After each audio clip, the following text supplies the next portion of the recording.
거룩하신 아버지 하나님, 오늘도 변함없이 저희들을 사랑하여 주시고 주님 앞에 나와 예배할 수 있는 귀한 시간을 허락하신 하나님, 진심으로 감사를 드립니다. 지난 한 주간도 저희들 주님의 은혜 가운데 살았습니다. 하나님, 죄와 허물로 말미암아 영원히 죽을 수밖에 없었던 저희들을 십자가의 사랑으로 저희들을 구원하여 주시고 날마다 주님의 은혜를 생각하며 살아갈 수 있도록 저희들의 삶을 인도하여 주신 주님의 그 크신 은혜와 사랑을 진심으로 감사를 드립니다. 하나님, 또한 이렇게 코로나19로 인하여 많은 어려움을 겪고 있습니다. 하나님, 하루속히 아버지 하나님, 이 코로나19로부터 자유롭게 하나님 정말 모든 일들이 행해질 수 있도록 하나님 도와주시옵시고, 하나님 정말 하나님 이 나라의 민족을 하나님 정말 긍휼히 여기시고 불쌍히 여겨 주시옵소서. 하나님, 정말 분단된 이 나라입니다. 그동안 하나님께서 전쟁이 없도록 이 나라를 막아주셨습니다. 하나님, 앞으로도 우리 대한민국을 평화의 나라가 되게 도와주시고 전쟁이 없게 도와주시고, 이북에 있는 하나님 정말 지하에서 주님을 사모하며 예배드리는 주의 백성들을 긍휼히 여겨 주시어서 하루속히 하나님 남과 북이 통일을 이룰 수 있도록 하나님께서 역사하여 주시옵기만을 주님 간절히 기도하고 원하옵나이다. 아버지 하나님, 오늘도 저희들을 사랑하셔서 오늘도 구별되이 하나님 앞에 예배드리기 위해서 주의 성전에 저희들 올라왔습니다.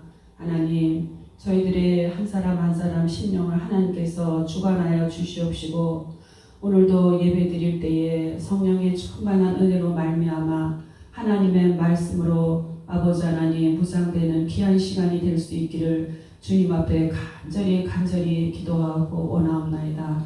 사람이 그 길을 계획할지라도 그 길을 인도하시는 분은 여호와 하나님이신 줄 믿사오니, 하나님 우리 은혜교회의 전도의 문을 열어주시어서 하나님 정말 이곳에 많은 영혼들을 하나님께서 보내주시기를 간절히 기도하고 원하옵나이다. 하나님, 정말 마지막 때에 방주의 역할을 감당할 수 있는 우리 교회가 되게 도와주시옵시고, 하나님 앞에 칭찬받는 우리의 모두가 되어질 수 있도록 주님 저희들에게 날마다 성령의 충만한 은혜로 더딥혀 주시옵기만을 주님 앞에 간절히 기도하고 원하옵나이다. 아버지 하나님, 귀한 아버지 하나님, 가정들을 하나님께서 기억하여 주시옵시고, 하나님 무엇보다도 올해는 모든 가족들이 하나님 앞에 나와 예배할 수 있도록 예수님을 만날 수 있도록 주님 역사하여 주시옵기만을 주님 앞에 간절히 기도하고 원합니다. 아버지 하나님, 또한 귀한 교회를 위해서 아버지 하나님 애쓰고 힘쓰시는 우리 귀한 이은식 목사님 하나님 기억하시고, 날마다 아버지 하나님 영육간의 강건함을 허락하여 주시어서 정말 막혀진 양무리들을 위해서 하나님 앞에 기도할 때마다 응답받게 도와주시옵시고, 하나님 오늘도 아버지 하나님 말씀을 선포하십니다. 하나님, 우리의 들을 귀가 영의 귀가 열리게 도와주시어서 하나님 앞에 영광 돌리며 끝까지 아버지 하나님 우리 믿음 가운데서 실족하는 자들이 하나도 없게 도와주시옵시고, 이 믿음 지키며 끝까지 승리할 수 있는 우리 모두가 되어질 수 있도록 주님 인도하여 주시옵소서. 길과 진리와 생명이 되시는 우리 구주 예수 그리스도 이름 받들어 감사하며 간절히 기도드렸습니다.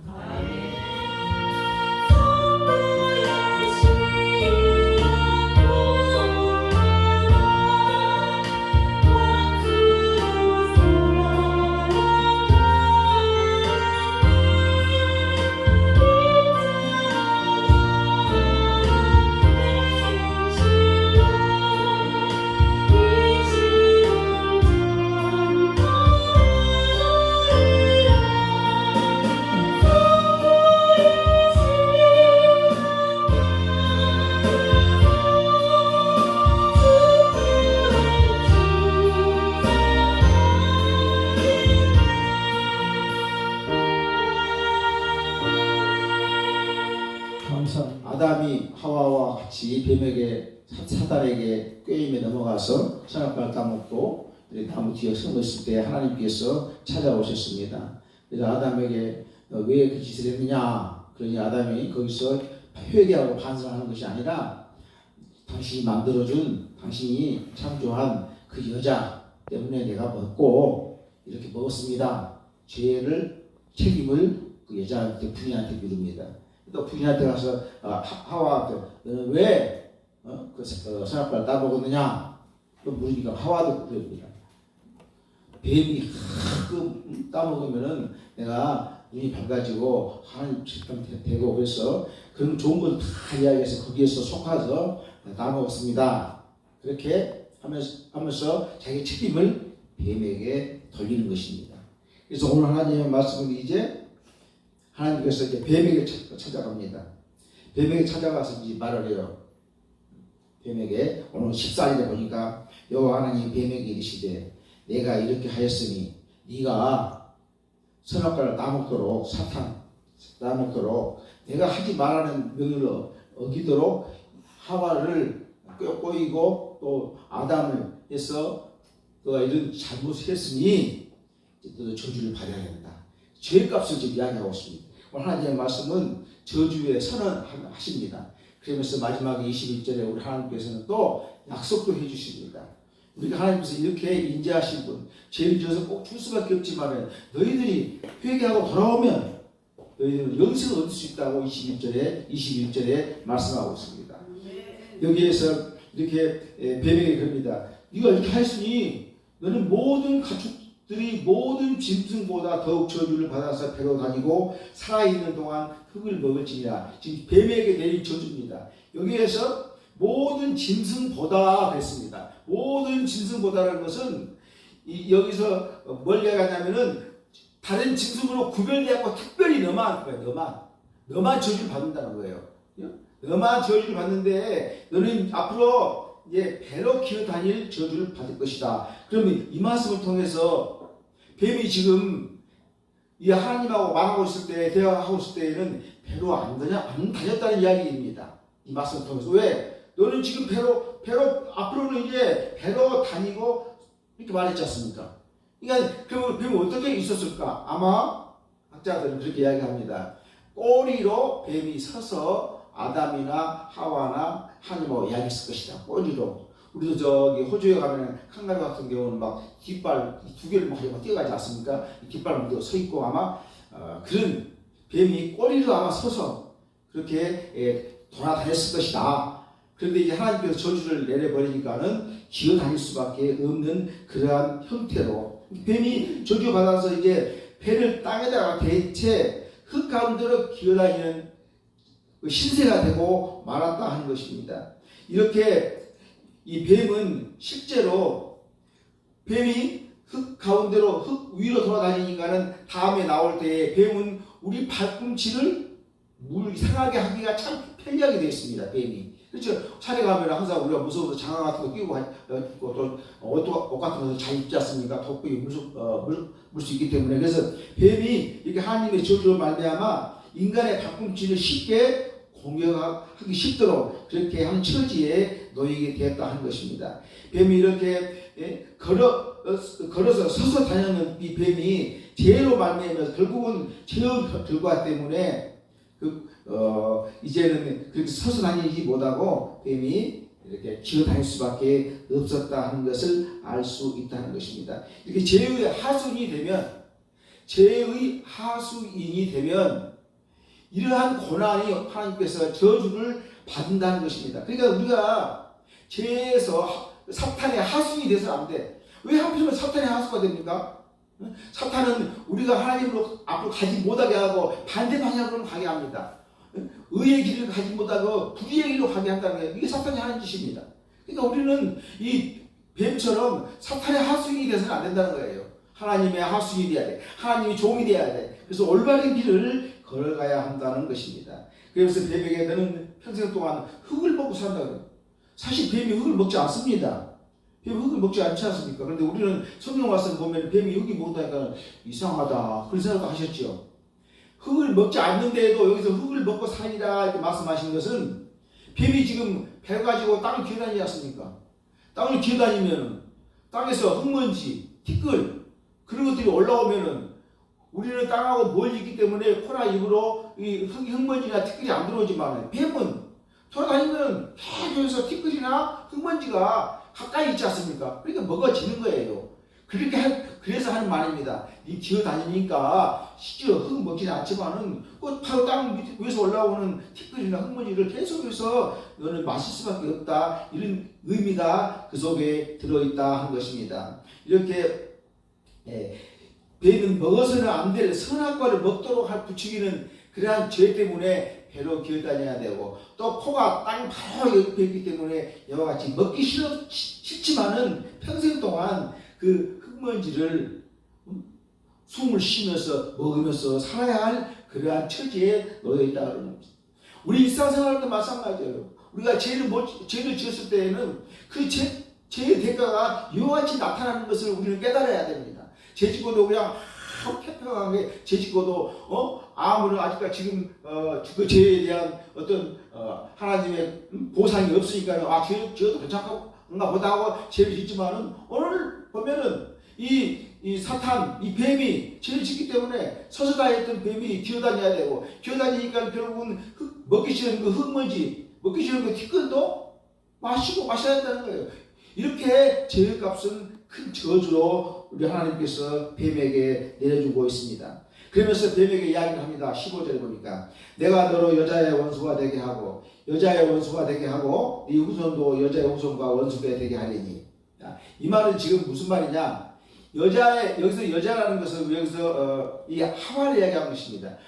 그리고 하와를 이야기하는 것이고, 여기는 이 누구를 이야기하냐면은 예수님의 어머니 마리아를 이야기하는 거예요. 여자의 후손이니까는 여자의 후손이 누굽니까? 예수 그리스도 아닙니까? 또 크게 보면은 예수 그리스도를 믿는 우리 모든 사람을 이야기하는 거예요. 이제 앞으로 마귀, 사탄과 사탄의 그 모든 세력들입니다. 그 세력들하고 이제 예수 그리스도, 즉 여자의 몸에서 나는 예수 그리스도와 성도들 간의 투쟁이 앞으로 벌어질 것이다. 그런 말씀입니다. 내가 너로 여자와 원수가 되게 하고 그랬습니다. 원수라고 하는 것은 이게 이 사탄하고 여자라는 것은 여기에서 이 하와를 이야기하는 것보다는 마리아를 이야기하는 것이고, 또 그보다는 예수 그리스도, 마리아에서 태어난 예수, 여자의 후손이니까 예수 그리스도를 이야기한다. 원수 되게 한다 그랬어요. 원수. 상대방에 대한 악한 감정을 가진 것이 원수입니다. 원수. 그래서 이제 앞으로 이 사탄하고 예수 그리스도하고 싸움이 계속 벌어질 것이다. 그 말씀을 여기에서 하고 있는 것입니다. 그러면서 여자의 후손 보니까 여자의 후손과 원수가 되게 한다 이렇게 말했습니다. 그래서 지금 사탄과 지금도 우리가 예수를 믿는 우리 세력들하고 또 사탄의 세력들하고 우리는 계속해서 영적 싸움을 하고 있다 하는 것입니다. 그러면서 너는 여자의 후손은 네 머리를 상하게 할 것이요 너는 그의 팔꿈치를 상하게 할 것이니라. 자, 뱀이 땅바닥에 걸다니니까는 머리를 상하게 하기 얼마나 쉽습니까? 뱀의 머리를 상하게 하는 것은 참 쉽습니다. 자, 네 머리를 상하게 할 것이요. 그랬을 때 이 머리라고 하는 것은 짐승이나 사람이나 아주 우리 신체 중에서 아주 중요한 부분이 머리입니다. 그러니까는 여자의 후손이 네 머리를 상하게 한다는 것은 쉽게 말해서 너를 죽이거나 너를 패배시킨다는 거예요. 하나님의 말씀이 예수님이 결국은 사탄하고 싸워서 이긴다 그 말이에요.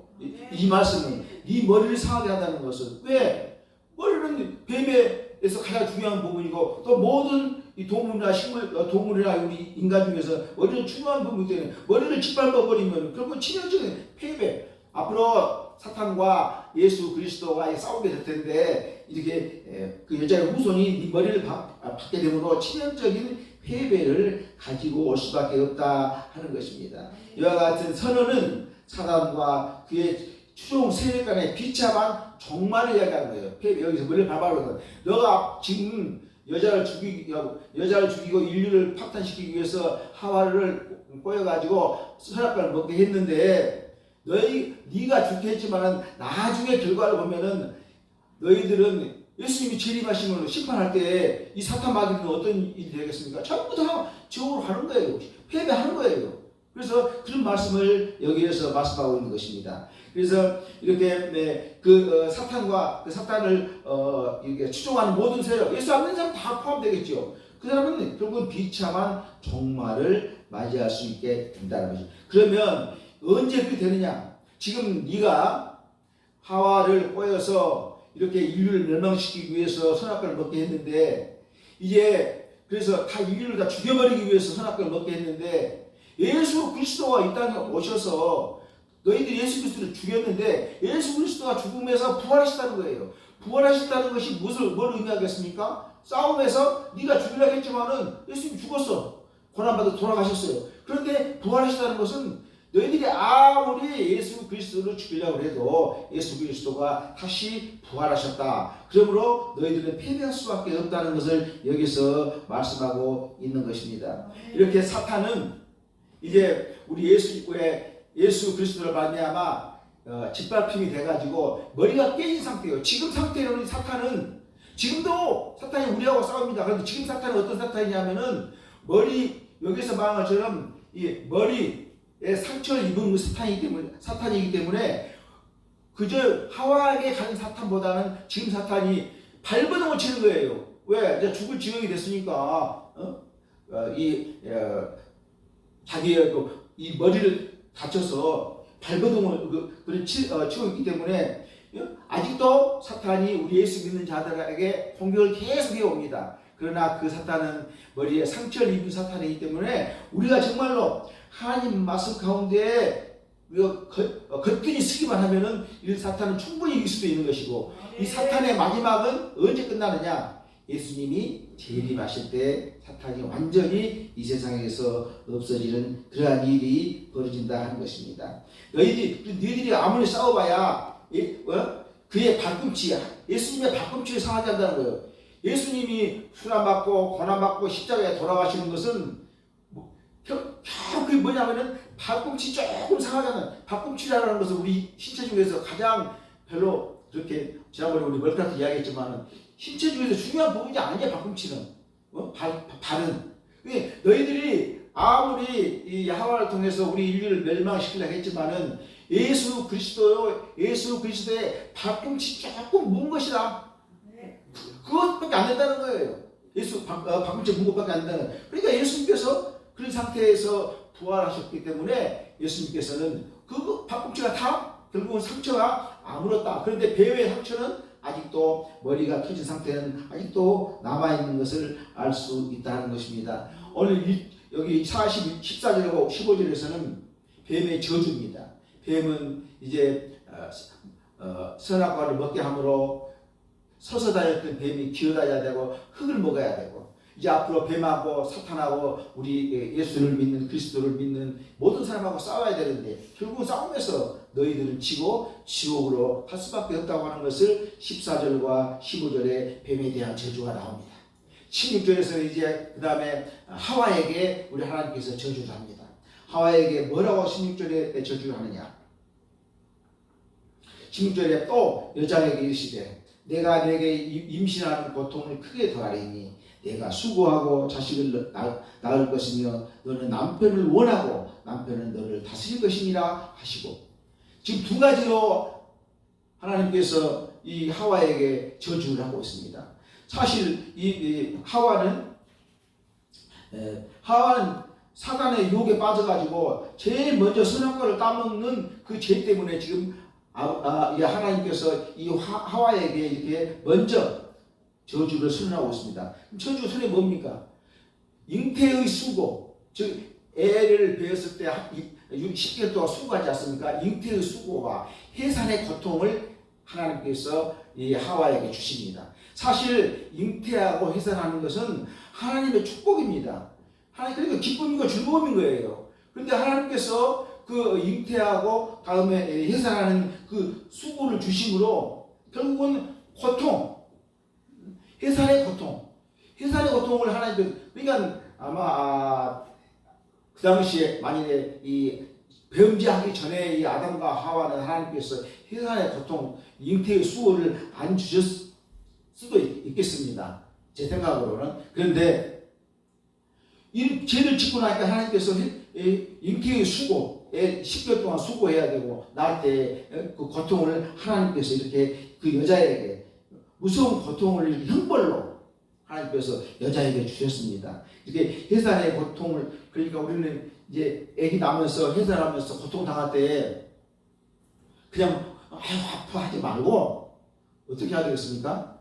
아유 내가 죄를 안 지었으면, 하와가 죄를 안 지었으면 이런 고통이 없었을 텐데, 또 내가 죄를 안 지었으면 이런 고통이 없었을 텐데, 이렇게 해산의 고통을 느낄 때에는 죄하고 연결해가지고 죄를 안 짓고 살아야 되겠구나. 하와가 죄 때문에 하나님께서 해산하고 잉태하는 것은 기쁨이고 즐거움이 축복인데, 이렇게 축복인데 애기하다가 아프면 되겠습니까? 해산하다가 아프면 안 되지 않겠습니까? 해산하다가 어떤 사고도 날 수 있지 않겠습니까? 그래서 우리는 해산할 때 아픔의 고통을 죄하고 잘 연결해서 올바른 신앙을 살아가야 된다 하는 것을 이야기합니다. 이와 같이 해산하고 또 잉태하는 수고, 고통을 하나님께서 여자에게 주어버렸습니다. 그 다음에 어떤 또 저주를 내렸느냐. 너는 남편을 사모하고 남편에게 복종해라는 거예요.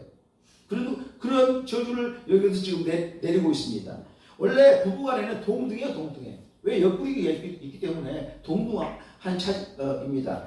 그런데 이렇게 동등한 관계이지만은 그 관계로서 사랑하고 이해하고 순종하면서 서로 살아가는 거예요.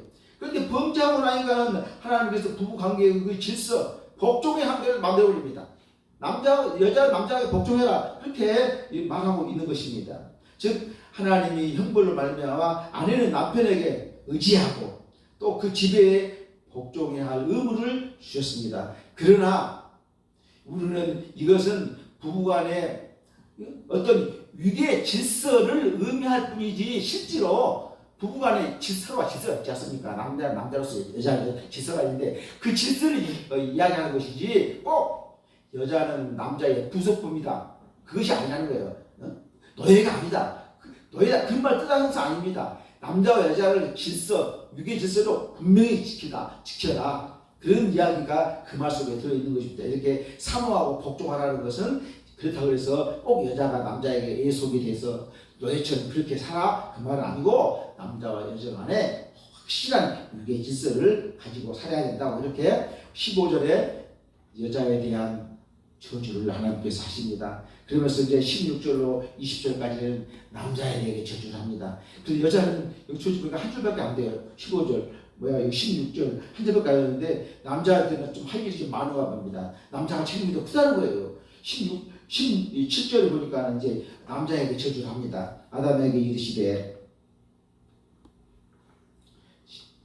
자, 아담에게 이르시되 내가 내 아내의 말을 듣고 내가 네게 먹지 말라 한 나무의 열매를 먹었은즉 땅은 너로 말미암아 저주를 받고 너는 네 평생에 수고해야 그 소산을 먹으리라.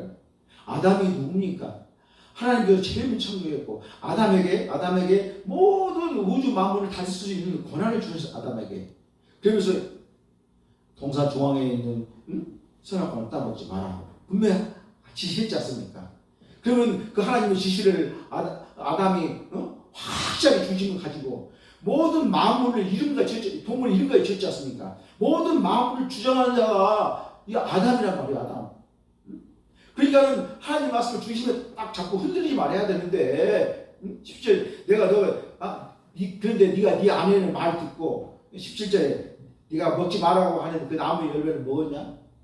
아담이 가져와서 여보 당신 이거 먹어봐요. 먹으면 맛도 있고 우리가 하나님 좀 그렇게 훌륭하게 된다. 그리고 지혜도 박아주고 돈도 박아준다. 그 말을 들었을 때 거기서 같이 먹을 것이 아니라 아담이 안 된다. 먹어서 안 된다. 너 빨리 회개해라. 하나님 앞에 혼난다. 그러니까 아담이 하와를 그렇게 다스려야 되는데 다스리는 거는 여자가 한 그릇에 꼬이면 그대로 넘어가 버리는 거예요. 그럼 생각해보세요. 아담은 우리 모든 인류의 대표자이고 모든 우주 만물을 하나님께로부터 다스릴 수 있는 그런 권한을 준 사람이 아담입니다. 그 높은 사람이 저주를 받고 높은 사람이 벌을 받았으니 대통령이 생각해요. 대통령이 잘못했다고 그래봐요. 국민들이 다 힘들지. 대통령이 잘못해버리면은 요새 지금 우리나라 지금 코로나 때문에 힘들지만은 코로나 때문에 우리나라 국민의 자부심이 말이요 막 88%가 된대요. 우리나라가 좋다고 막 80%가 넘어 우리나라 자부심, 우리나라 최고라는 것이지. 자부심이 그렇게 합니다. 요새 지금 영등 보고 어디 여기 콘서 무슨 저기 카바레 주는데 그럼 아주 그 한번 뭐야 저기 방역 단체에서 그 훑어버려요 전부 다 검사해버려요. 와 그런 보면 정말 막 위치 추적이 하고 뭐 하고 막 야 그럼 어떻게 하지 몰라. 그래도 아직 못 잡은 사람 있는데 그렇게 막 머리에 이자떡이 잡아버립니다. 다 검사해요 공짜로. 미국은 비싸서 못 한다고 그래요. 미국 의료체계가 어떻게 되는지 모르겠지만 그래서 막 죽은 사람도 지금 엄청나게 많고 그러는데 이렇게 하니까는 자부심이 이렇게 커지고 있어 우리나라가 지금. 아담이 말이에요. 그렇게 하나님의 명령을 잘 지켜서 여자가 그러면은 이 여자한테 그렇게 놀아나지 말아야 된다는 거예요. 여자의 말에. 그 일이 좋은 일 같으면은 얼마나 여자 말을 들어야 돼. 근데 자기가 생각했을 때 하나님이 명령하고 다르지 않습니까? 그럴 때는 그 놀아나지 말아야지. 그러면서 여자가 먹으라고 당신이 만들어준 여자가 먹어서 내가 먹었습니다. 그렇게 아이고 죄송합니다. 이제 제 회개합니다. 안 해서 그렇게 해야 되는데 세상에 여자의 손바닥에 놀아가면서 그 또 죄를 또 제 책임을 여자한테 밀어버려 이 짜자니까 남자가. 그래서 되겠습니까? 우리 부부간에 어떤 일이 있으면 생각해 보세요. 부부간에 있으면 남편이 그 죄를 부인한테 미룹니까? 또 부인이 죄를 남편한테 미룹니까? 가령 두 사람이 있는데 감옥에 갈까 생각해 봅시다. 그러면은 여자가 내가 저한테 것 같아요. 여자가 제가 있더라도 내가 죄 있다고 하고 내가 할 것 같아. 근데 이런 하와는 이 아담은 지가 죽어 따먹고는 하와가 먹으라고 해서 먹었어요. 이런 변명을 하고 있는 거예요. 이런 변명. 그러니 하나님께서 저주받지 않겠습니까? 그러니까는 저만 저주받으면 좋은데 누구까지 저주받아 버립니까? 자기가 관할하고 있는 모든 우주 만물들이 저주를 받아버려요. 땅은 너로 말미암아 저주를 받고 땅도 저주를 받아버린다는 거예요. 아담이 피조물의 주관자, 대표자라는 측면에서 이렇게 필연적으로 땅을 비교해서 그 땅에 속한 모든 것들이 다 영향을 미쳐본다는 거예요. 얼마나 슬픈 일입니까? 내가 한 사람이 잘못하면은 이렇게 많은 피해를 입게 된다는 거예요. 여러분도 마찬가지예요. 여러분도 한 사람이 잘못하면은 다른 사람에게 피해 줄 수 있는 것이고 가정에 피해 줄 수 있는 것이고 어떻게 그 춤추는데 클럽에 가가지고 할까 그냥 한 살짜리가 춤추고 와가지고 그 집에 들어와서 한 살짜리가 그냥 코로나 걸려버리고 80살짜리 노인형 걸려버리고 이게 말이 됩니까? 나로 말미암아 집안이 더 좋아야 되는데 한 살짜리 80살짜리가 그 코로나에 걸려가지고 80분 노인들 항상 또 돌아가시잖아요. 이렇게 아담 한 사람을 말미암아 지금 쉽게 말하면 아담과 하와를 말미암아 우리가 그 죄를 짊어지고 있는 거예요. 쉽게 말해서. 그러니까 우리가 무슨 생활을 하든지 간에 무슨 삶을 갖든지 간에 나로 말미암아 어떤 사람에게 피해가 오지 않도록 그런 삶을 살아야 한다는 거예요. 이 말씀을 통해서 땅을 비롯해서 땅에 있는 모든 그 피조물에 영향을 준다는 거예요. 따라서 인간을 위해서 창조된 우리 피조물 역시 하나님의 저주를 만나서 하실 때 탄시간 함께 고통을 받는다는 거예요. 자, 그러면서 그렇게 이야기합니다. 너는 평생에 수고하여야 네 소산을 먹으리라. 이제 에덴 동산에 있을 때에는 그냥 가서 모든 노동을 했습니다. 노동을 했지만 그 노동은 기쁨의 노동이에요. 가서 이렇게 관리만 하면은 지가 시간에 따라서 다 열리고 맛있는 것도 열리고 그럽니다. 근데 이제는 그것이 아니라는 거예요. 네 얼굴에 땀이 흘리도록 힘껏 일을 해야 돼. 수고의 떡을 먹는다. 에덴 동산에서는 수고의 떡을 안 먹습니다. 이거 무슨 떡이냐? 축복의 떡이에요. 축복의 떡. 하나님이 주신 거 그냥 그때 받아 먹기만 하면 됩니다. 이거는. 근데 이제는 네가 죄 지었으니까 네가 가서 땀 흘리면서 일해라. 수고의 떡을 먹어야 된다. 그러니까 죄 지을 때하고 죄 안 지을 때하고 얼마나 큰 차이가 있는 것을 우리는 여기에서 알 수 있습니다. 그러면서 18절에 이제 이렇게 말씀합니다. 땅이 내게 가시는 풀과 응어풀을 낼 것이라. 내가 먹을 것은 밭에 쳐서 네가 그 전에 죄 짓기 전에는 에덴 동산이 가만히 있어도 큰 과실로 가득 차 있는데 이제 죄 짓고 난 후에 가만히 놔둬버리면 땅을 놔둬버리면은 잡초가 됐다 말이에요. 가시덤불 돼버리고 우리 보면 밭 가서 묵어놓으면 그냥 막 이렇게 잡초 돼버리지 않습니까? 그런 것처럼 이제는 땀 안 흘리면 그 땅덩어리가 과일 나온 것이 아니라 가시덤불이 나오고 쓸데없는 엉겅퀴가 나온다. 그 말씀을 요구합니다. 이렇게 이렇게 창조시에 축복받은 땅들은 온갖 열매를 생산할 수 있었지만은 이제는 이렇게 아담이 네가 죄로 말미암아 땅 역시 저주를 받아서 이제 자연적으로 지금 쏟아. 그럼 산에 가보세요. 자연적으로 땅 먹을 거 있습니까? 별로 없어요. 산에 가봐요. 아프리카 같은 밀지대 가면 이제 좀 뭐가 있어가지고 거기 동물들 먹고 그러지만은 이제는 산에 가봐야 소산이 없어. 먹을 게 없어요. 먹을 수 없어. 왜? 죄짓기 때문에 하나님께서 이렇게 자연 마무리에다가 저주까지 내어버렸어요.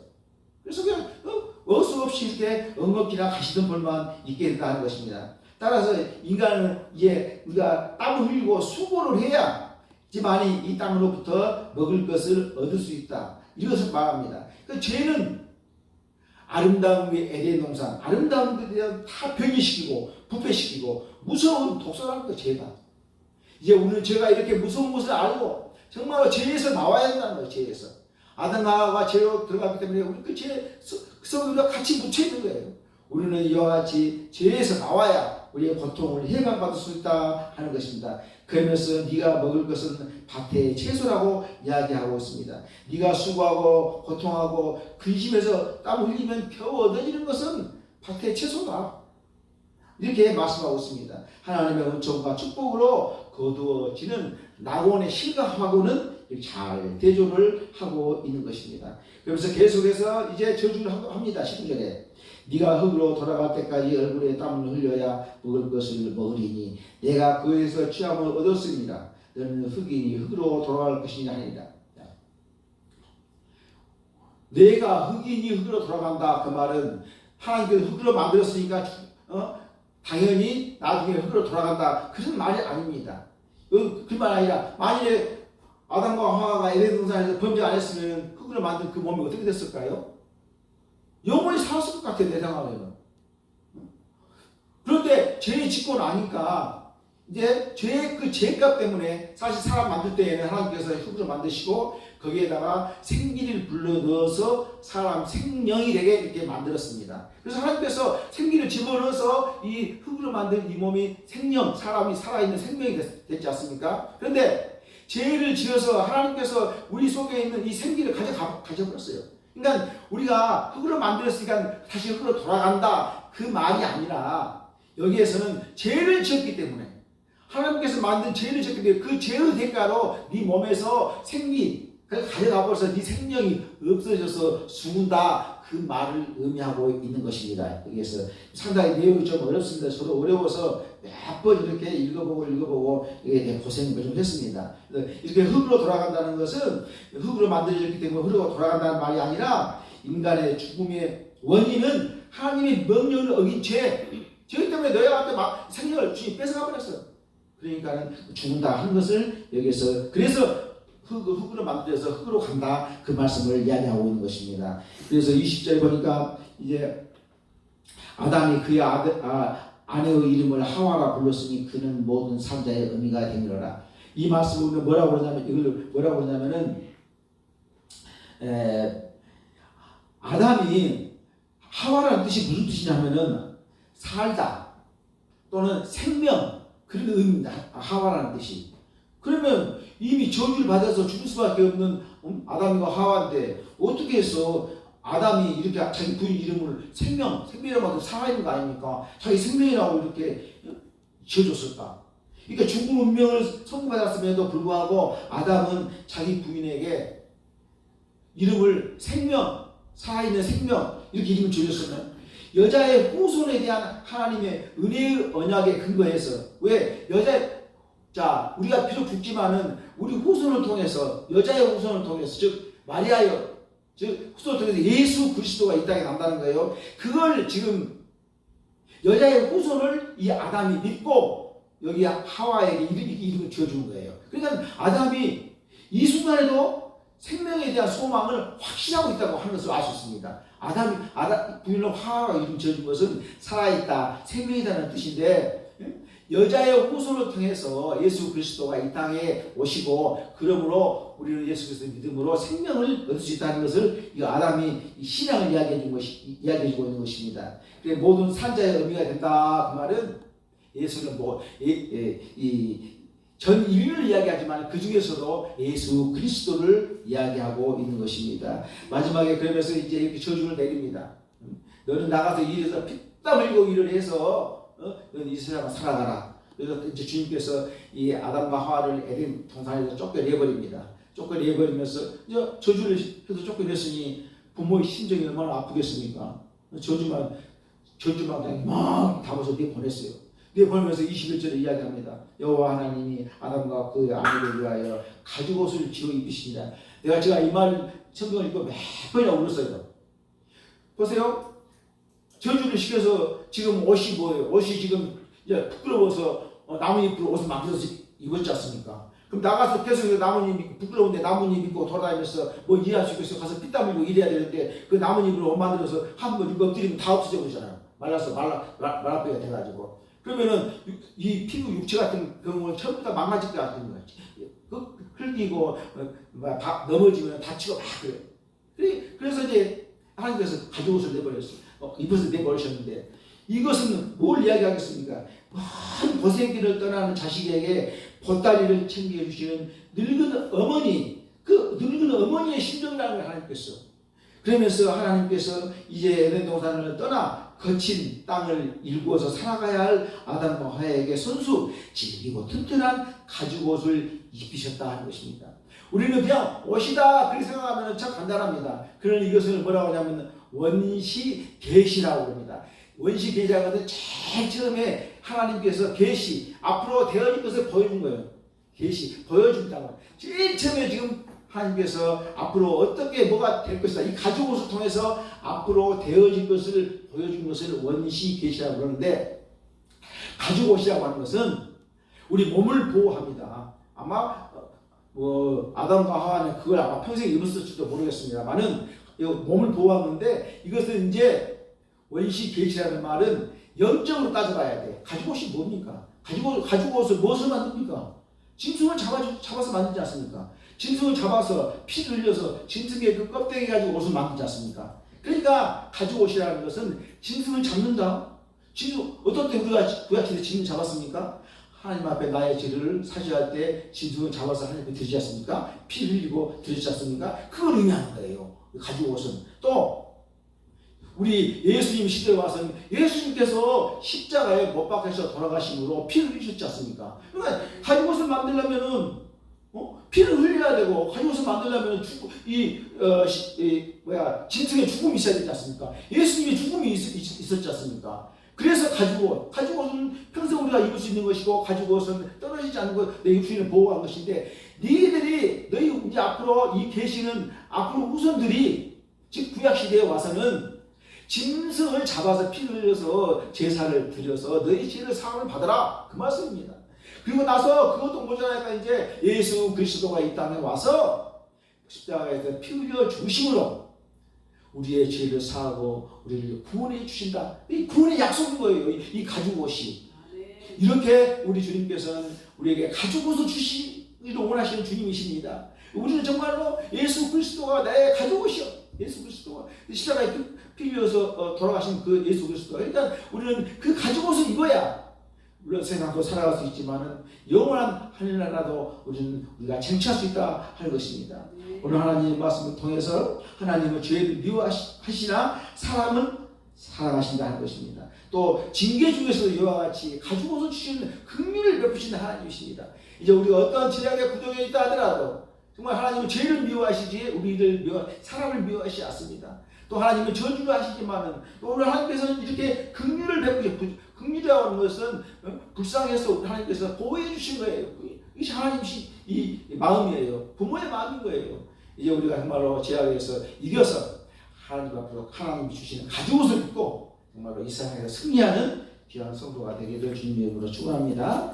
기도합니다. 살아계신 역사하시는 아버지 하나님, 우리 주님께서는 이렇게 저희들에게 많은 제약을 통해서 아버지 하나님 우리 저희들을 저주도 하셨지만 우리 살기를 예수 그리스도를 통해서 살기를 주님께서 허락하여 주셨습니다. 아버지 하나님 예수 그리스도로 가죽옷을 입는 우리 귀한 성도가 될 수 있도록 도와주시고 하늘나라의 백성으로 부족함이 없도록 역사하여 주시옵소서. 예수님의 이름으로 기도 올리옵나이다. 아멘.